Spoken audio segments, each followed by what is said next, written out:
All right, guys, Joe here with Steel Ops. I'm out here by myself today at Pawnee Grasslands here in Colorado. So first of all, forgive any of the wind noise or any crappy video footage. Like I said, I'm by myself. So I got an email the other day from a customer asking how our XP armor plate, which is this guy here, performs against 458 SOCOM. And I was super excited because I actually have a 458 SOCOM that I don't get to fire that often. So this gives me a good excuse to come out here and do a new demo video for you guys. So notice behind me, I've got one of our very early generation targets. And on that target is a plate carrier. That's what I'm going to put the armor plate in. Guys, it's really important whenever you see testing online that they're not just testing on a raw plate. Particularly with steel. As we all know, there's myths out there that steel armor can't stop fragmentation and it'll kill you and all the other garbage from the experts out on the internet.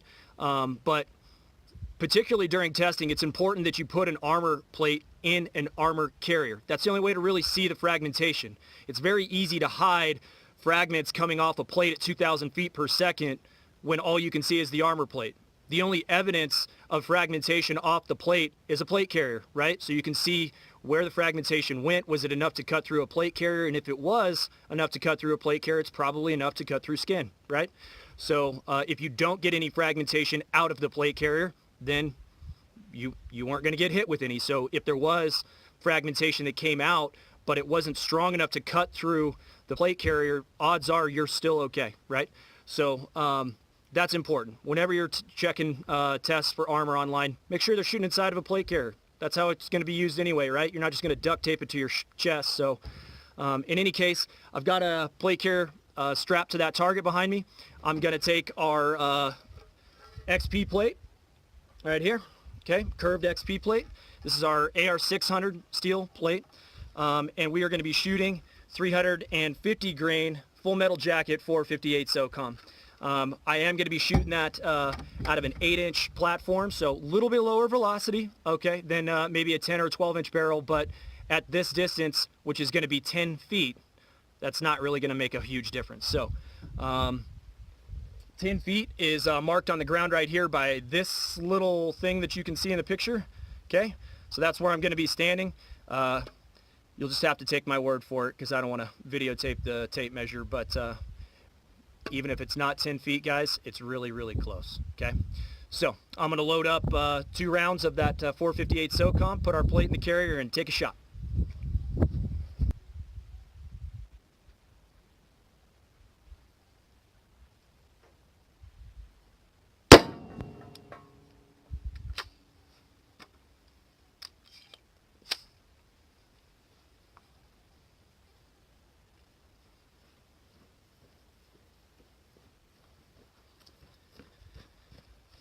I'm going to grab the camera. I'm going to take you down there before I take this out so that we can look at the plate carrier. This is another thing that needs to happen.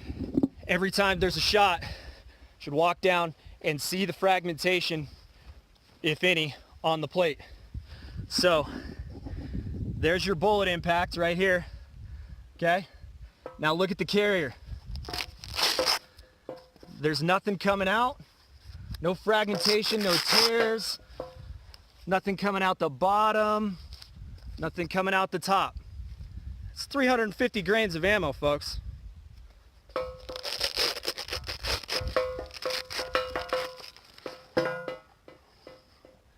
Bam.